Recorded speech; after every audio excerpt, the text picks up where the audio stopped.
¿qué más? ¿Qué otra?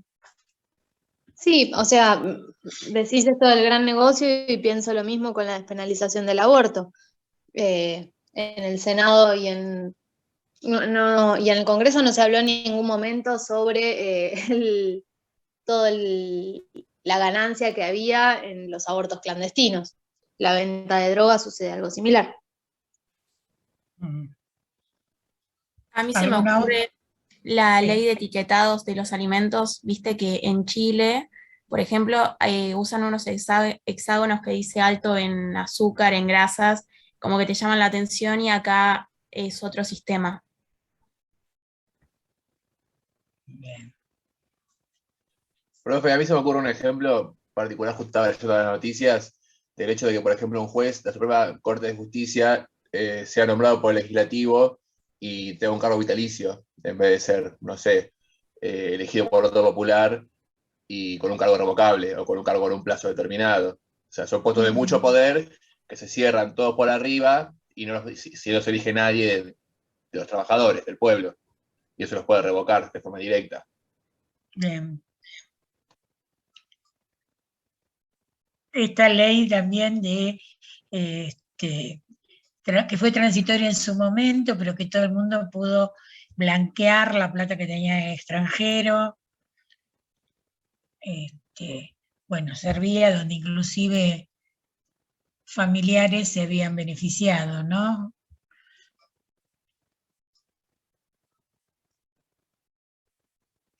Que los designen por decreto, depende, porque hay veces que es necesario, por eso está la posibilidad. Pero cuando lo hacen entre las sombras, seguro. Pero bueno, siempre todo tiene que ver con el interés del poder vigente. A esto se refería y me parece interesante que lo tengamos en cuenta, porque si no pareciera como que todo es muy ingenuo, muy casual. Uno podría decir, y claro, hablan en contra del aborto, pero también está la cuestión religiosa que tiene un peso cuando la religión quiere defender el inicio de una vida y no defiende a los que ya están con riesgos, ¿no? Por eso siempre están relacionados con el interés del poder vigente. Nosotros desde la función pericial en penal vamos a trabajar en la evaluación, en el artículo 34, para ver qué capacidad de reproche puede tener, y también lo que vamos a hacer es una criminogénesis, es decir, poder leer qué sentido tiene este acto para ese sujeto.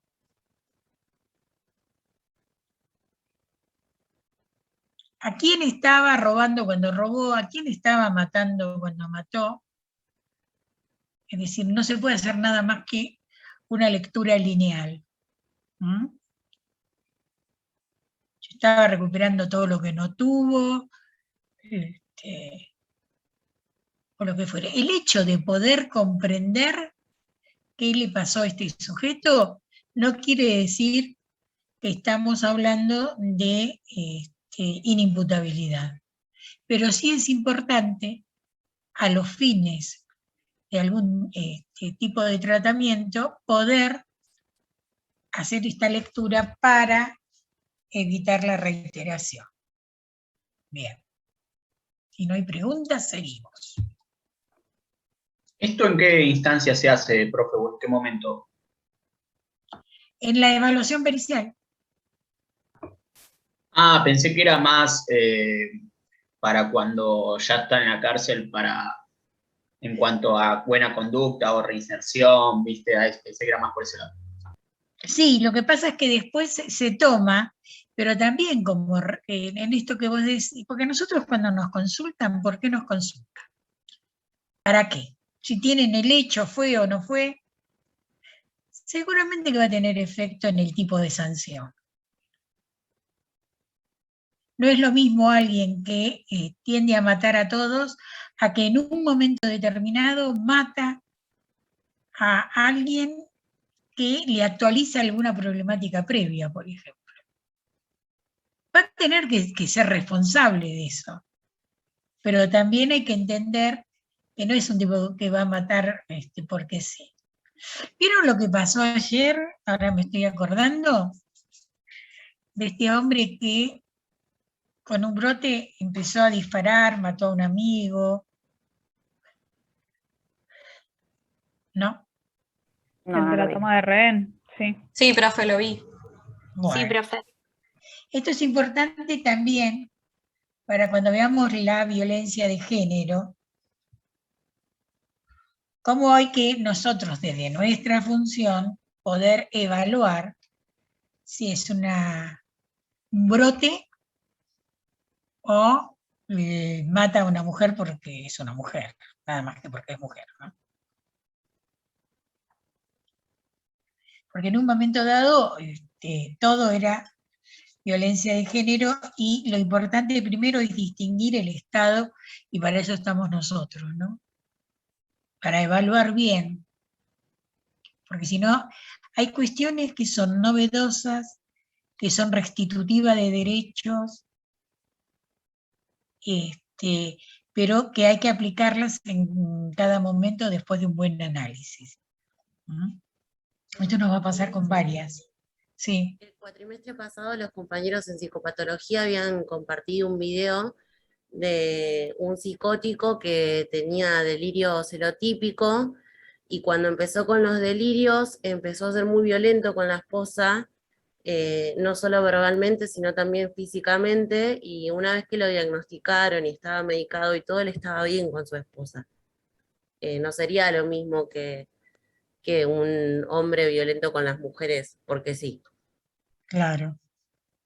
Y sí, es así, pero por ejemplo nosotros en los últimos congresos rescatamos esto, porque si no, también se comete una injusticia, ¿no? Pero bueno, esto desde nosotros, esto es una lucha también, ¿no? Que yo personalmente he tenido, porque es tan impactante en este momento la cantidad de femicidios que la violencia de género es muy importante, pero también dentro de esos hay casos como este que vos contás y como el que yo les estaba diciendo de ayer. Bueno, ¿cuál era la película? El video no sabés. Prestémonos.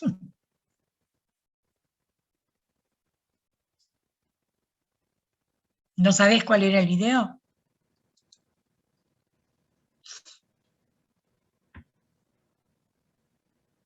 Hola. La compañera que habló. El video del hombre lo busco y lo comparto en el chat del grupo si lo quieren mirar. Lo debo tener en el chat de psicopatología. Ah, y yo no estoy en el chat. Te En lo el chat. envío por mensaje por el campus, ¿querés? Dale. Pena. Vamos a trabajar hoy. ¿Se acuerdan que habíamos hablado que la definición de delito, que eran 3 elementos, una conducta típica, que quería decir que estaba descripta, que atentaba contra una ley, por lo tanto era antijurídica, y que tenía que haber un culpable, es decir, alguien con capacidad de reproche. Y la consecuencia es la pena. O sea que la pena es una consecuencia del delito. Puedes tener agravantes o atenuantes. Dentro de los agravantes pueden ser antecedentes previos, ilícitos, que haya una preparación de la escena, que haya alevosía. Alevosía es atacar al otro por la espalda sin generar un espacio de defensa. Que sea agravado por el vínculo. No es lo mismo agredir a un extraño que a un familiar, a un hijo, porque el vínculo implica un agravante. Que tome alcohol para darse fuerzas, para ejecutar el acto, toma para, y varios otros. Ahora, en los atenuantes, es todo lo contrario. No tiene antecedentes, puede producir un hecho ilícito en estado de alcoholismo, pero no es natural en él. Puede ser emoción violenta cuando surge una situación que lo impacta demasiado y reacciona. Pero que no lo exculpa, sino que atenúa. Cuando nosotros hablamos de una pena de 6 a 18 años, se puede, con atenuantes, llegar a la básica y con agravantes a la máxima. Perdón, profe, no entendí lo de emoción violenta. Bien. ¿No entendés lo que es la emoción violenta? No entendí lo que quiso decir. Bien, la emoción violenta es una reacción ante un hecho que te actualiza algo previo o que te impacta de manera determinada que no podés frenar por tus características. Encontrar a tu marido con un amante es recordar lo que hizo tu padre con tu madre, por decir algo. Entonces, esa emoción es terrible, no la pudiste frenar porque para esto también tiene que ver la criminogénesis, para poder comprender esto.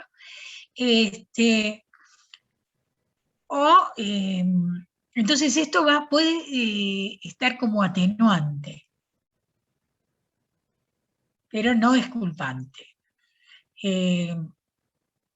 Más de una vez quieren hacer pasar por emoción violenta situaciones que fueron pensadas.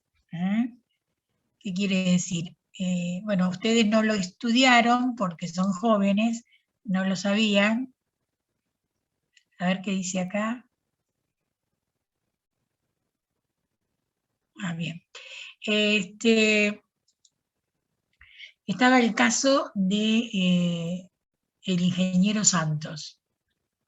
Un hombre, que fíjense de la época que le voy a hablar, que le habían robado 7 veces más o menos la videocasetera, cuando los autos tenían videocaseteras.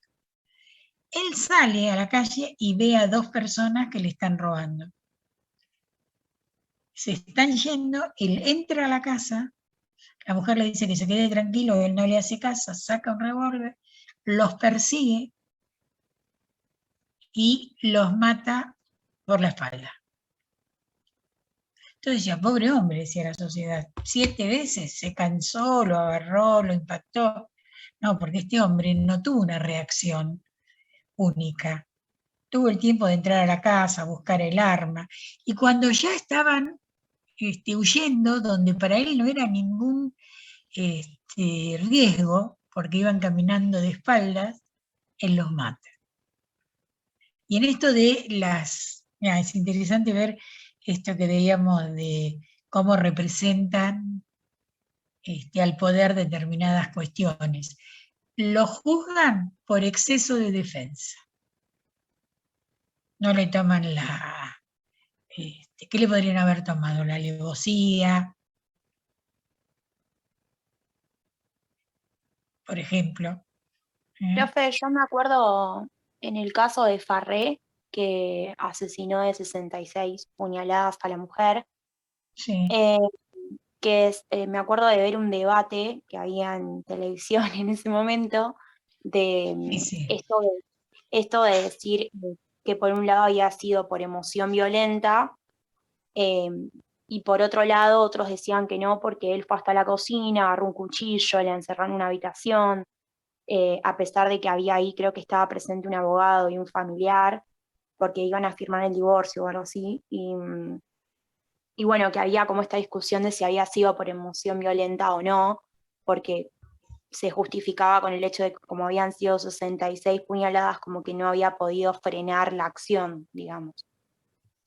Claro, pero no sé acordate que en ese caso se demostró que él había dejado, le dijo, vení a la habitación que te quiero decir algo, y en la habitación había un cuchillo. Claro, hay una preparación previa, digamos. Claro. Entonces Eso se ahí no llama sería... premeditación. Premeditación, Ah, bien. Entonces sería un agravante. claro. Y Bien. después en el caso Barreda, que fue la frase famosa que le dijo, ¿qué estás haciendo? Y él empezó a matar, mató a la suegra, a la esposa, a las hijas. Después se demostró que él estaba haciendo curso de tiro. Se estaba preparando para, más allá de que la mitad de la plata lo festejaba porque había matado a la suegra, ¿no? Porque estas cuestiones también tienen que ver con lo social y el amparo, ¿no? Es decir, no tan solo el poder vigente, sino la sociedad que también lo tolera, ¿no? O lo aplaude. ¿Algo más? Profe, yo pensaba entiendo el alcoholismo para darse fuerza como agravante y el alcoholismo como situación eventual como atenuante, pero el que es alcohólico, ¿es agravante o atenuante? O el adicto, por ejemplo, a cualquier sustancia. No, la cuestión acá pasa por el alcoholismo como aparece. Si es un adicto al alcohol, y estará dentro de los atenuantes. Pero si él se reúne con los amigos, vamos, tomemos, así nos damos fuerza, que esto que el otro, consumen cocaína o lo que fuera que les dé fortaleza, eso es un agravante. Por supuesto que esto no nos corresponde a nosotros, lo tendrán que probar ellos, pero dentro de la conducta que se analiza, porque no somos los únicos, se tiene que diferenciar esto. Pero, uy, lo hizo borracho, no, igual se tiene que acercar con estas características. En Europa no. En el Código Penal de España daba la inimputabilidad al consumo. El nuestro no. ¿Algo más?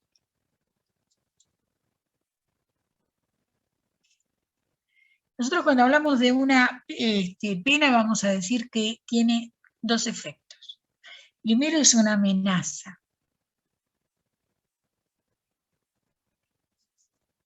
Luego se impone al violador de una ley, de un precepto legal,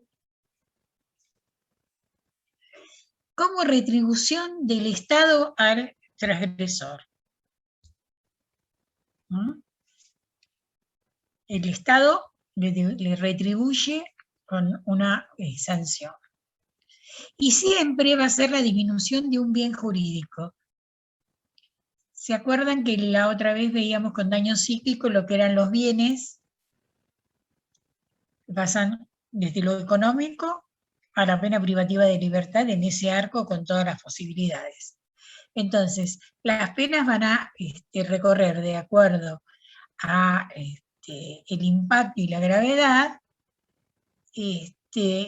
la disminución de ese bien, cuyo fin es evitar futuros delitos. Por lo tanto, va a ser una amenaza primero y una ejecución después. En esto de aquel que tomare como propio lo que le es ajeno, y en todas esas descripciones, ¿no? Ahora, esto no es algo espontáneo, sino viene desde hace muchísimos años, donde las primeras teorías era la teoría que se llamaba absoluta, donde el sentido de la pena es independiente del efecto social. No lo hace para que los demás no lo hagan, sino es como una racionalización, dicen, de la venganza. Vos me robaste un par de anteojos, yo te robo un par de anteojos, mataste a mi hijo, yo te mato el hijo. Donde la sanción, no es yo, perdón, el Estado, Saben que todavía hay muchos países en Medio Oriente donde a lo mejor al que roba le cortan una mano. ¿No? Donde la pena empieza y termina en el sujeto. El delincuente debe retribuir. Se llama la famosa ley del talión.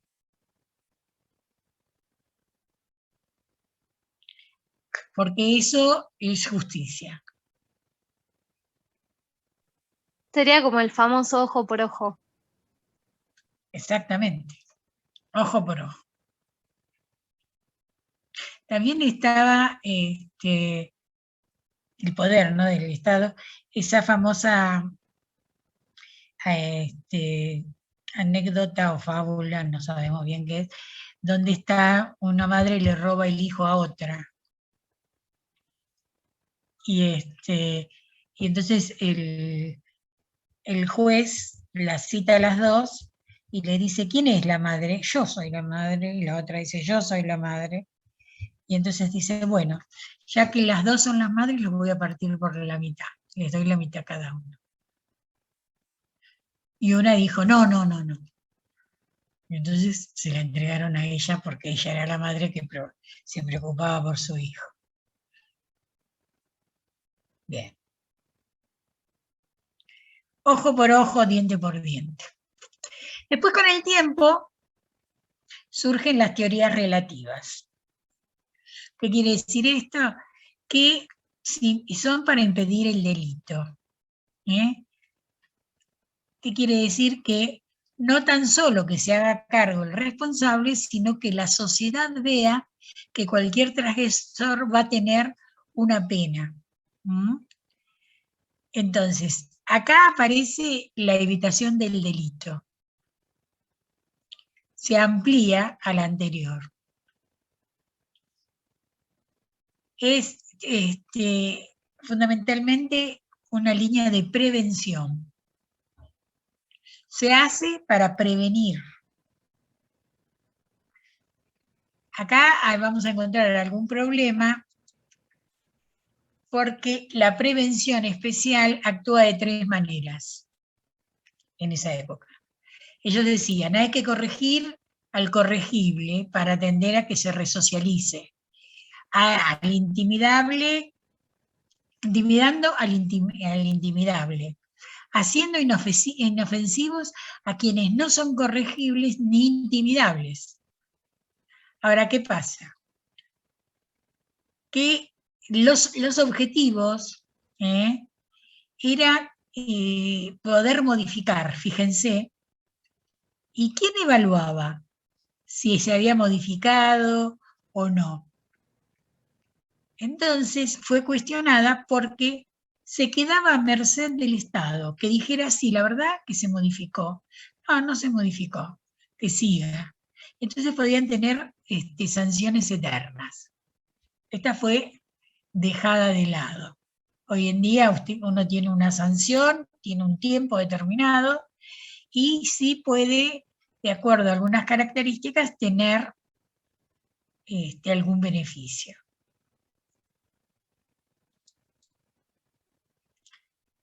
Hoy en día ya estamos con lo mejor de cada una, que serían las teorías mixtas.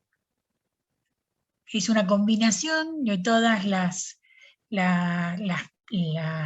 teorías y son las penas actuales.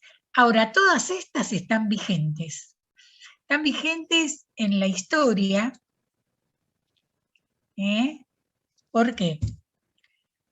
Fíjense cómo el ojo por ojo surgen. ¿Se acuerdan de algún caso famoso?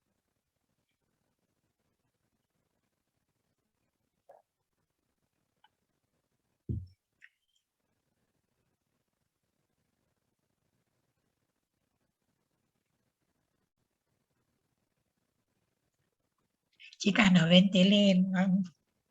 Hay que mirar para estar actualizados. Escúchenme una cosa. la famosa frase de Susana Jiménez, cuando matan a un amigo de ella en una piscina, no me acuerdo. ¿Qué es lo que ella dice? El que mata debe morir. Exacto. Ahí está representando la ley del talión. Bueno, la justicia por mano propia, si bien, digamos, no sé si está amparada por la ley, bueno, puede ser un buen ejemplo, ¿no? De esto. No está amparada por la ley. Aunque de alguna manera se tiende a relativizar, pero no está amparada por la ley. Se supone que tenemos un Estado con instituciones que tienen que velar por lo que fuera, para que todo el mundo esté protegido. No lo está.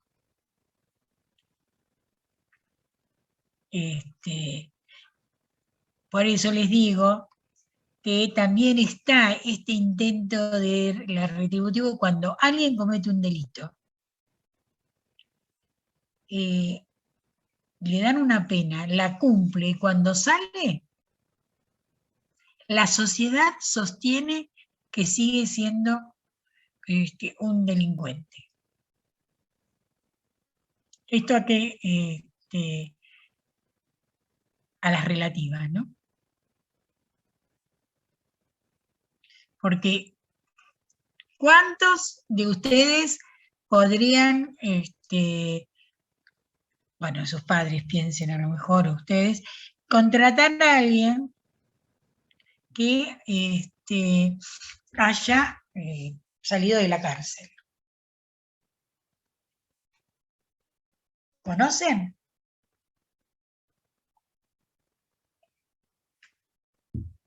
No termina más, es como si lo hubiesen recluido en un manicomio y cuando sale siempre va a ser el loco, por más que esté compensado. Por ejemplo, el caso que ustedes decían hoy. Bueno, de alguna manera todas estas penas todas estas teorías están en nuestra mente de alguna u otra manera. Y si bien están organizadas como para que solamente tomen la línea de prevención de sanción y prevención, porque cada uno tiene que hacerse cargo de lo que hace y ser responsable de sus acciones, las sanciones a veces quedan eternas y terminan siendo injustas. Profe, una pregunta. Una Sí. indemnización, por ejemplo, por daños, ¿es un tipo de pena retributiva? Sí, pero no lo pienses en retributiva porque uno suena más económico. Es lo que le retribuye la sociedad al transgresor. Ahora lo vamos a ver. Bien. ¿Cómo lo que le retribuye la sociedad al agresor? O sea, ¿cómo lo ven después? No, le da una sanción, es una retribución. Vos robás, yo te doy una sanción. Te retribuyo por el acto que vos hiciste. Te voy a provocar la disminución de un bien. Okay, pero el Estado. ¿Eh? O sea, el Estado a nivel, o sea, regulado. Claro. Claro. Cuando dice tenés que pagar una multa de 2 millones, te quita dinero. Si tenés que estar en una pena privativa de libertad, también. Te quita la libertad como un bien. Te retribuye. A mí al principio me costaba entender que era una retribución. Yo creía que la retribución la daba el penado. No, retribuye el Estado al sujeto. Por ahí, profe, lo confuso es que, no sé, yo pienso la retribución como algo positivo, como que te retribuyen por algo bueno que hiciste, ¿se entiende? Por ahí Sí. es el error. Nos paramos de ese lugar. Sí, pero no, acá es el Estado que supuestamente lo hace por algo bueno, porque le retribuye para que se haga cargo, le retribuye para que sea un modelo para la sociedad. Depende de cómo te pares, ¿no?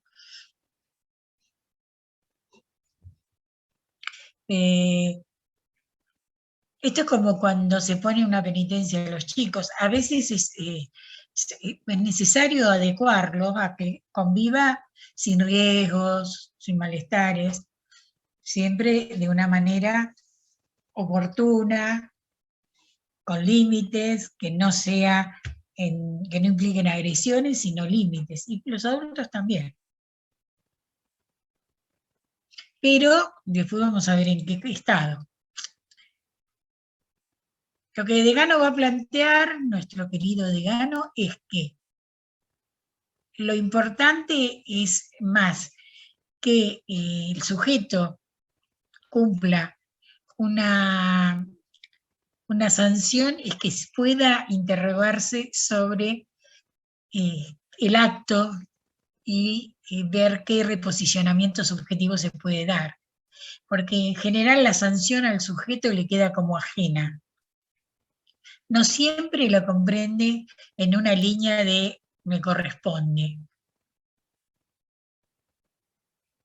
En general sienten que es algo que no les compete, que no les pertenece y se lo están dando. Por eso cuando él habla del reposicionamiento subjetivo es la implicación. Entonces, es interesante que el sujeto pueda reposicionarse subjetivamente y salir de este famoso delincuente a ser Jorge Oscar. Porque más de una vez se identifican con la representación del delincuente y quedan atrapados. Acá puedo no haber sido clara, díganme. Yo me perdí un poco, profe. Te pregunto, por ejemplo, si esto de reposicionamiento subjetivo funciona tanto a no quedar anclado a la persona como delincuente, por ejemplo, ante la sociedad y por sí mismo, pero también en caso de que no tomen esta posición de que la pena es para ellos, también es difícil que salgan de ese lugar, que se consideren culpables, por ejemplo, y puedan tomar otra posición en el futuro. ¿Algo así? Claro, por eso hay que trabajarlo, llegar a esto que yo les decía hoy de la criminogénesis para que pueda comprenderlo, y de ahí dar el salto a evitar la repetición. Si estamos hablando de prevención, ¿no? Claro, porque pensaba que es muy difícil, no sé, pensar en una resocialización si la persona ni siquiera se pone en lugar de, bueno, esta pena me la dan a mí por este acto que yo cometí, digamos. Si transcurre su periodo de pena en términos de que es injusto para el sujeto, tal vez es difícil como ponerse en una posición diferente después. Claro, pero se puede trabajar y esa puede ser la función dentro de las instituciones. Lo que pasa es que ahora vamos a ver, más adelante, está todo relacionado, cómo se puede trabajar. Y si es que en la cárcel se puede trabajar y si se trabaja, ¿no? Pero como que acá lo que plantea Degano fundamentalmente, si quieren hacer algo preventivo, y bueno, trabajemos con el sujeto y ese sujeto pueda tomar conciencia de lo que ha hecho y evitar. ¿Me escucha? Sí. Yo tenía una compañera, bueno, que ya se recibió, ella que trabajaba en la parte del grupo de extensión en la cárcel, ahí de la facultad, que hay uno, ¿viste? Y no me acuerdo el nombre del grupo de extensión. Y ella me comentaba que hacía ya como 4 años que estaba trabajando ahí, haciendo con el grupo, y me contaba que los chicos le decían, los chicos o las personas que estaban ahí, que cuando saliera iban a volver a robar, por ejemplo, que iban a volver a hacer lo mismo, aún estando ahí cumpliendo condena y todo.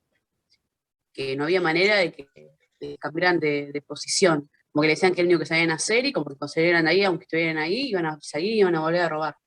Es re loco, ¿no? Como la posición, ¿no? Claro, lo que pasa es que cuando vos decís chicos eran de menores. No recuerdo, me parece que trabajaban con menores, creo que sí, que la mayoría de menores, me parece, si no recuerdo mal. Claro, porque también lo que pasa es el discurso qué es lo que dicen, qué es lo que terminan haciendo y cómo se sienten. Porque, por ejemplo, se supone que los menores tienen que tener unas instituciones que son distintas y no lo son. Por eso se les dice, y se enojan cuando decimos penal sí. ¿Cómo es que? Batancito. Entonces, todo tiene que ver con todo. ¿Qué trabajo se hace y cómo? Bueno. Dentro de las penas, tenemos las penas privativas de libertad, que es una medida precautoria, se llama prisión preventiva o de seguridad, porque se piensa que este sujeto en libertad sigue siendo un riesgo para la sociedad. Por lo tanto, cuando la prisión es preventiva, ¿qué quiere decir preventiva? Que no tiene todavía sanción. En un momento dado, la cárcel de Batán tenía estuvo diseñada para 800 internos, y había 1.200, 1.300, y 900 eran, no estaban sancionados todavía. Todos tenían prisión preventiva. De ahí que salió en un momento dado el 2x1. ¿Saben lo que es el 2x1? Era un beneficio que se le daba a los que habían estado detenidos sin condena, que le imputaban, porque mientras no esté condenado, es inocente. Entonces se le atribuían, o se le reconocían, 2 años por cada año de prisión preventiva. Que la mayoría del Estado se queja, de las personas se quejaban, y los estamos manteniendo y ahora le van a dar una reducción, pero estaban supuestamente por un riesgo a la sociedad, pero que en la práctica el problema es no tener el dinero suficiente para garantizar que no se va a mover de la ciudad hasta que se haga el juicio. Porque los poderosos podían poner casas y todo, entonces salen. La mayoría, ¿vieron cuando dicen están los perejiles? Es aquella gente que sí ha transgredido alguna, otras que no, pero bueno, se están viendo y no tienen dinero. O sea, que la pena máxima por ahora es la pena privativa de libertad en la Argentina. No existe ningún otro tipo de sanción como en otros estados, donde puede incluir la pena de muerte. También están las penas que son restrictivas de la libertad. Es donde hay una limitación, donde va a tener, para el sujeto, donde va a tener que cumplir determinadas obligaciones, y donde se le van a prohibir salir del lugar, viajar, depende de qué tipo de sanción, puede hacer algún tipo de trabajo. O también puede ser que pueda salir de la cárcel todos los días, ir a trabajar y volver a dormir a la cárcel. Depende de la etapa en que estén atravesando. Pero eso es restrictiva de la libertad. Profe, una consulta. Sí. En la restrictiva de la libertad, ¿puede ser, por ejemplo, no sé, un trabajo comunitario o de recolección, no sé, de basura? Sí. ¿O cómo y quién lo controla? ¿Por qué pensaste en la basura? No sé. O, Lo no peor. sé, pintar bancos de una escuela, no sé, algo que sea productivo para la sociedad, me imagino. Sí, puede ser todo eso. Bien. ¿Me fui? Sí, aparece en negro. ¿Qué pasó? Ahí está. Profe, Sí. ¿En qué se basa cuando se determina la prisión preventiva de alguien si todavía no está sancionado?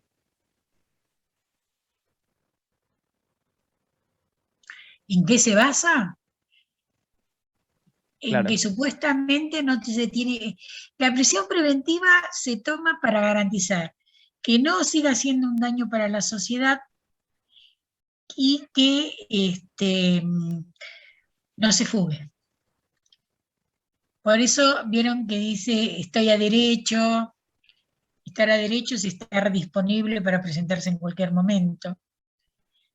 Y, Pero vos todavía no sos culpable, se supone, ¿o no? claro, pero el riesgo es que si lo sos, podés hacer daño, seguir haciendo daño. ¿No sería como romper la presunción de inocencia? Porque están tomando como que vos podés ser culpable y no se demostró todavía. Sí, pero es así. Es por eso que decíamos qué es lo que se está queriendo hacer con determinadas leyes. Legislativamente, la persona que está acusada y que todavía no se decidió podría estar en libertad, con determinadas garantías para el Estado, que no se escape y que no reitere. ¿Mm? Y otra cosa que pensaba, profe, es suponete que, no sé, yo cometo un delito o no, me mandan a prisión preventiva y después se determina que soy inocente. ¿Yo tengo una retribución por ese tiempo que pasé en prisión preventiva siendo inocente? Sí. No sé en este momento cómo están, porque hubo un momento donde se habían suspendido todos los juicios al Estado, de todo tipo, porque se rompió, se descarriló un tren, porque fue injusto. Hubo mucha gente, muchos casos que aparecieron, habiendo estado varios años en prisión y siendo inocentes. Pero sí está el derecho al reclamo. Porque, por ejemplo, por un caso de abuso sexual, otra vez una persona, después apareció el abusador y yo qué sé, y había estado 7 años de prisión. 7 años de tu vida, con la marginalidad que te genera, encima con esa temática, ¿no? Pero sí, está el derecho al reclamo porque ahí hubo un error.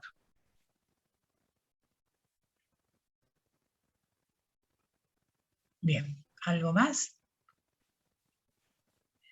Después está la condena condicional, que quiere decir que si ustedes realizan un acto transgresor donde la sanción es menor a 3 años y no tienen antecedentes, no van a ser recluidos. ¿Mm? Puede ser una estafa, puede ser algo que implique menos de 3 años. Y donde esa libertad condicional que tienen va a ser seguida por el patronato de liberados. El patronato de liberados desde la realidad fue creado para acompañar el egreso de los presos a la sociedad, desde haciendo terapia, buscándoles trabajo, apoyando, dándoles comida hasta que consigan, pero después terminó siendo un organismo de control, donde los integrantes van a visitar la casa, van a ver qué es lo que tienen, qué no. Tenés un televisor nuevo y una heladera, y esto de dónde surgió, y controlan si han vuelto a ejercer el delito o no. Y a donde se tienen que presentar una vez al mes, a veces ya no tienen el documento, entonces para conseguir trabajo pueden pedir información al patronato de liberados. Esa sería la condena condicional para aquellas sanciones que son menores a 3 años y donde no hay antecedentes. Otro tipo es la probation, que fue creada en Estados Unidos, que se llama suspensión del juicio a prueba. alguien es denunciado por un delito menor a 3 años y prefiere aceptar una probation que implica aceptar una sanción, pero que no se le haga un juicio. Porque cuando se hace un juicio le queda el antecedente. Y en su momento decían que había tanta casuística que el hecho de que los juicios sean como ustedes decían, era muy difícil en el sentido de que se hagan bien, que no haya errores, entonces, y con el riesgo de que le queden antecedentes. Entonces, con un abogado defensor, siempre que la sanción sea de menor a 3 años, dicen, bueno, suspendan el juicio, yo me hago cargo. Y ahí se le dan actividades para contribuir con la sociedad, pintar escuelas, reparar casas, cualquier actividad que se necesite. O ya que como decía la compañera, pueden trabajar en la calle, recolectando la basura, lo que fuera. Algo que beneficie a la sociedad. Eso sí, durante el tiempo de la probation no pueden cometer ningún delito, porque en el caso que lo cometieran, van a juicio. Y ahí le queda. Porque si se cumple esa sanción, entre comillas, la probation, termina el tiempo asignado, vuelven a su casa y no tienen ningún antecedente. Por eso dicen esa. ¿Sí? ¿Y vos, eso se puede hacer acá, en Argentina? Sí. Ah, bien. Si vos optás por el probation, que sería, y te quedás sin antecedentes, y bueno, y volvés a tener algún tipo de problema, ¿podés después ir a la condena condicional porque no te va a aparecer el antecedente o ya te va a aparecer el antecedente de que ejerciste la probation? Tengo entendido que no te aparece porque vos la cumpliste. Es como una pena nueva. Porque si no, no tendría sentido. Está bien. Claro, eso estaba pensando. Sí, sí. También acá había un sindicalista, creo que era Sarabia, que la probation que le dieron fue que vaya a la facultad a estudiar una sola materia, por ejemplo. Una pareja que había denunciado un falso robo del auto porque quería cobrar el seguro, que es una estafa leve, también le dieron probation. A Carmen Barbieri, profe. A Carmen Barbieri, a ver, ¿y por qué era que había hecho de Vía Plata, no? No me acuerdo, pero sé que dijo que tenía que pelar papas o algo así, como que estuvo mucho tiempo, no sé si en comedores o algo así. Justo le calzó lo que más le gusta a ella, cocinar. Muy bien. Ese es otro caso de probation. También cuando cuando una chica mató al hermano de una modelo y huyó, siguió de largo, fue como un abandono de persona, le habían dado que fuera a acompañar en Buenos Aires, fue cuestionado después, ¿no? Pero la probation que le dieron, que acompañara a pacientes de una clínica, como si fuera Santa Lucía, creo que la clínica Santa Lucía de Buenos Aires, donde había gente con problemas de visión. Bueno, acá aparece lo que me preguntaban hace un rato. ¿Cuáles son las penalizaciones posibles? Jorge, ¿vos querías decir algo? Sí, la condena condicional, ¿iría a la cárcel, profe? No. Ok. No, porque estamos hablando de sanciones menores a 3 años. Si no tenés antecedentes, te la brindan y podés andar, te vas a tener que presentar una vez al mes al patronato de liberados, no vas a poder salir sin pedir de Mar del Plata sin pedir autorización, te van a dar una serie de restricciones, pero seguís durmiendo en tu casa. Esas son las que vimos con sanciones menor a 3 años. También cuando falta tiempo para cubrir la sanción, para cumplir la pena, también les dejan salidas para ir a trabajar y volver a dormir a la unidad. Y después llega un tiempo que también están condicionales externados ya. Bien, ¿te quedó claro? Se me están yendo los compañeros. A ver, penalizaciones. Las posibles pasan de una multa en la calle, por doblar a la derecha o a la izquierda, o también una indemnización. Acuérdense que las penas es la disminución de un bien.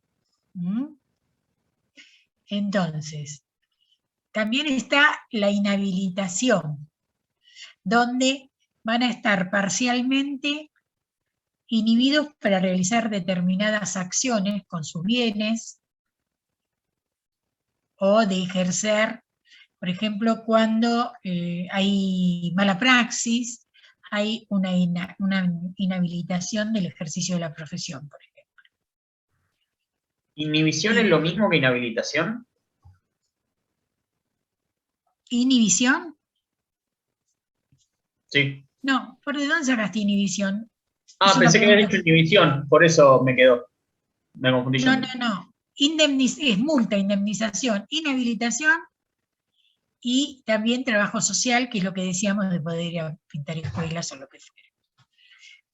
Ahora, la pena privativa de libertad, el fin es la readaptación social del delincuente, se supone, y la cesación de la peligrosidad si la hubiere. Esos son los fines. Cuando se habla de readaptación, siempre está el cuestionamiento. ¿Fueron adaptados? ¿Estas personas han tenido un lugar en esta sociedad? ¿O han sido siempre sesgados, excluidos? Entonces esto es como que se realiza una serie de planteos como para poder ser más benevolentes y poder comprender. Y por supuesto, si son peligrosos por el accionar que tienen, cesar ese riesgo. Lo que se le propone va a ser una vida artificial, donde va a estar desconectado del medio social y constantemente vigilado. Esta cuestión de Foucault de vigilar y castigar, ¿no? Lo ideal sería para un tratamiento carcelario eficaz que haya grupos en cada establecimiento según sus necesidades. Esto es el régimen penitenciario, donde estas son, mejor dicho, las penalizaciones, y el régimen penitenciario va a constar de esto. Una vez que está sancionado, porque no todos pasan por la pena privativa de libertad, va a entrar a una etapa que es el periodo de observación. Hay un equipo criminológico dentro de las unidades carcelarias, donde, si bien ya vienen con un diagnóstico, se va a hacer un estudio del interno para clasificarlo en la adaptabilidad social, pero no la adaptabilidad social de la sociedad, sino dentro del sistema penitenciario. Esta es una diferencia. ¿Dónde lo vamos a agrupar? ¿Es de máxima, de mínima seguridad? Hay distintos pabellones. Y donde van a fijar un programa de tratamiento, pero no un programa de tratamiento psicológico, un programa de tratamiento que va a indicar qué es lo que puede hacer, si se va. Ustedes saben que la unidad de Batán, por ejemplo, tiene distintas áreas, así como tiene áreas artísticas, creativas, donde cada tanto se hacen exposiciones de las obras en madera que lo hacen. Tienen una panadería también. En un momento dado también estaba una fábrica de zapatillas, una fábrica de pescado. ¿Por qué? Porque estas instituciones comerciales pagan menos impuestos, les pagan muy poco, supuestamente terminan saliendo con un oficio porque saben cómo hacerlo, trabajar en cómo armar una zapatilla, cómo limpiar un pescado, cómo hacer pan, bueno, todo ese tipo de cosas. De acuerdo a cómo vayan cumpliendo las fases que se le proponen, van a ir pudiendo reducir o atenuar la pena. De acuerdo a un buen comportamiento se pide la morigeración de la pena, porque tiene buena conducta, está estudiando, porque también está la primaria, la secundaria, y hay universitarios acá en Mar del Plata, en Batán, está la Facultad de Derecho.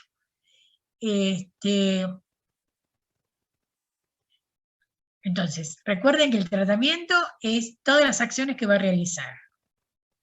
Después viene un periodo de prueba, donde van a tener posibilidades de salidas transitorias, van a incorporar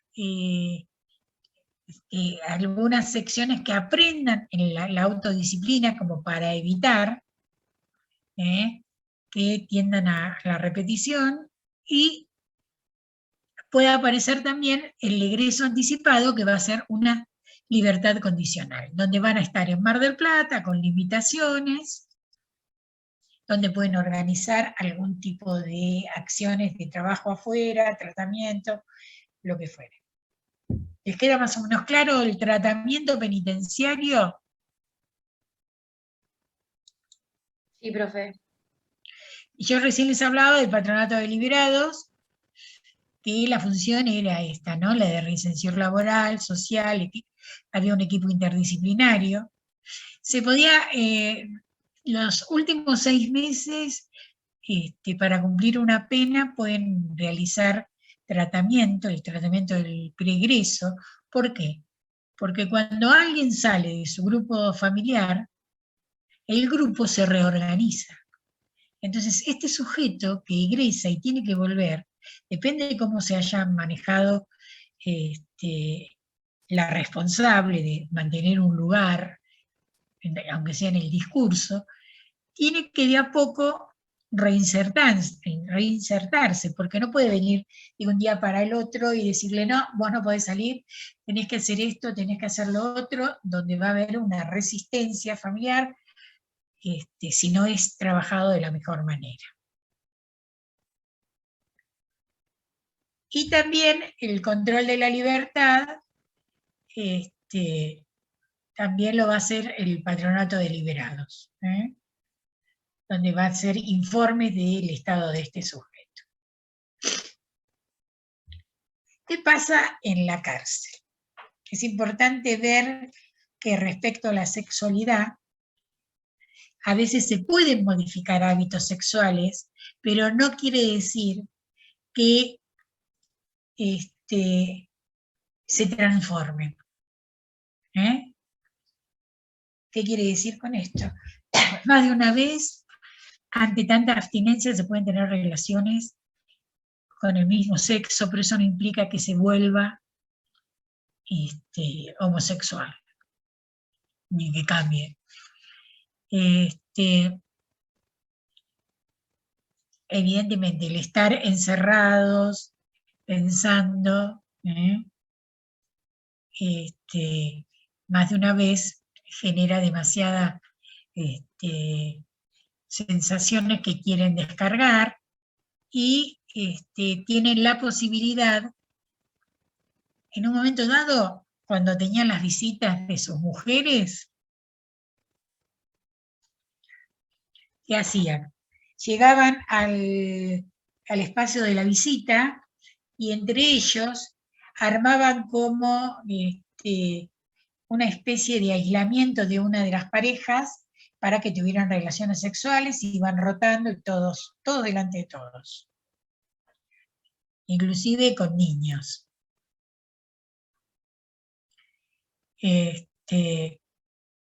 Ahora, hace unos años, se crearon unas que en su primer momento se llamaban visitas higiénicas, que mujeres, en el caso de los hombres estoy hablando, ¿no?, autorizadas, tenían encuentros que calmaban todas estas fantasías que tenían en la reclusión y tenían relaciones sexuales.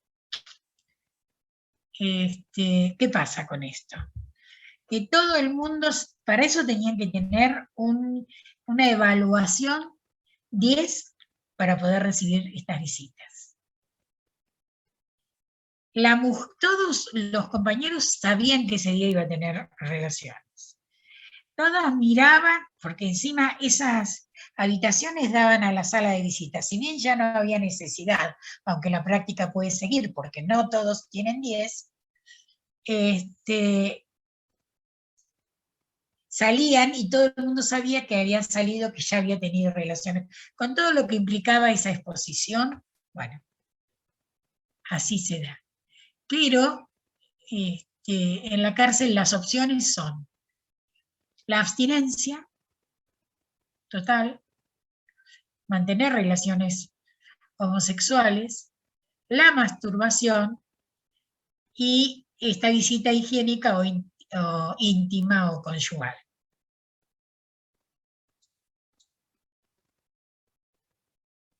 Hasta acá, claro, ¿no? Prácticas. Profe, alguna consulta, Sí. perdón. En el caso de las mujeres, supongo que también se permiten esto que se llama como visitas higiénicas. En caso de embarazo, ¿se traslada a la mujer a otro lugar o cómo se maneja ese tema? No. ¿No hay un Se pabellón de embarazadas? ¿No existe? No. Ustedes tienen, nosotros, perdón.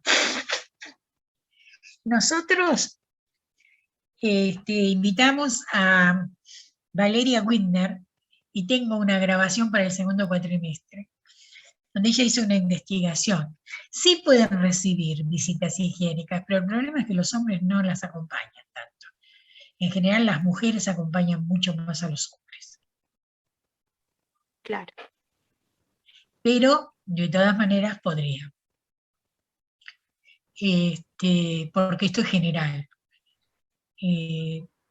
Entonces pueden tener visitas quincenales, ya sea de familia, de amigos, siempre con buena conducta, porque si hay mala conducta puede venir la familia a visitarlo y le trae cosas y está sancionado, no los recibe. Otra de las prácticas en la cárcel son las requisas. Cuando uno visita a un detenido o una detenida, tiene una revisación total. ¿Qué es lo que trae? ¿Cómo lo trae? Si trae una torta, a veces se la parten para ver si trae algún arma o droga adentro. A la persona se la revisa, las mujeres la vagina, el ano, como para ver si traen algo que es bastante terrible. Si es una mujer, es revisada por una mujer, a veces se transgrede, pero eso hay que denunciarlo porque tiene que ser del mismo sexo. Y otra de las prácticas son los beneficios. A un buen comportamiento, tener algún tipo de beneficio. ¿Qué puede pasar? Desde la visita higiénica hasta estas morigeración, por ejemplo, de la pena. Es reducirla.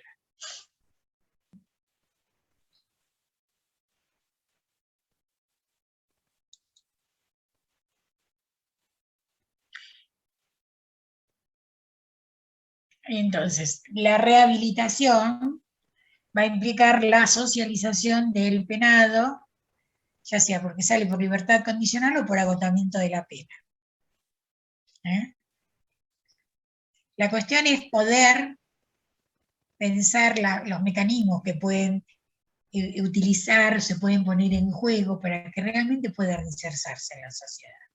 Por eso a veces hay que hacer algún trabajo de que la gente pueda reconocer que este sujeto que cumplió la pena está como todos los demás. Se hizo cargo, lo cumplió, no se escapó, no tuvo nada. Entonces no necesariamente es un riesgo. Salvo de alguna patología, algún caso grave como pueden ser los abusos, ¿no? Los gallegos durante mucho tiempo, no sé ahora, contrataban a internos cuando estaban con libertad condicional para que en la noche vayan y pinten las instalaciones y vuelvan a dormir a la unidad carcelaria, por ejemplo. Darle un espacio de inserción, porque si no hay un espacio, lógicamente tienen que volver a reiterar el delito.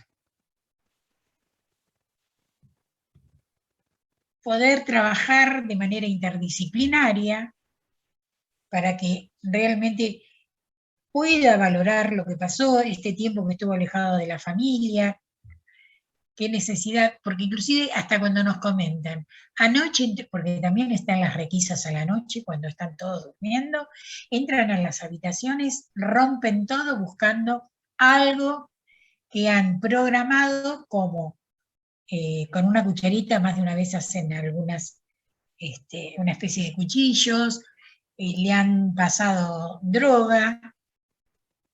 Yo fui a una visita, profe, a Batán, que nos llevaba a Franja Morada cuando recién empecé la facultad, hace varios años ya. Y nos contaban que arrancan los barrotes de las rejas y hacen puñales con eso. Es más, tienen un museo, los guardiacárceles, que guardan algunos porque hasta los tallan y todo. Y sí, pero también entran, rompen todo, pegan al que no se corre. Hay una cuestión interesante, que de eso habló Elías Neumann, un criminólogo, cómo se arma una dupla entre el guardacárcel y el penado. Si ustedes ven Batán tiene una torre que tiene la figura panóptica, donde en el centro están los guardianes y alrededor están todas las instalaciones, con pasillos que todas llevan a ese centro. Y los guardiacárceles viven en un perímetro externo a eso, pero que también está cerrado. Están los dos encerrados, con distintos fines. Como que fueran las dos versiones de una misma moneda. Entonces, ahí es donde el hecho de estar supuestamente vivenciando lo mismo, aunque sea desde otro lugar, les activa una cuestión de, como veíamos el otro día, de generar malestar. Entonces, hay algunos que evidentemente pueden trabajar bien y ser respetuosos, pero no, en la cárcel también pasan cosas horrorosas.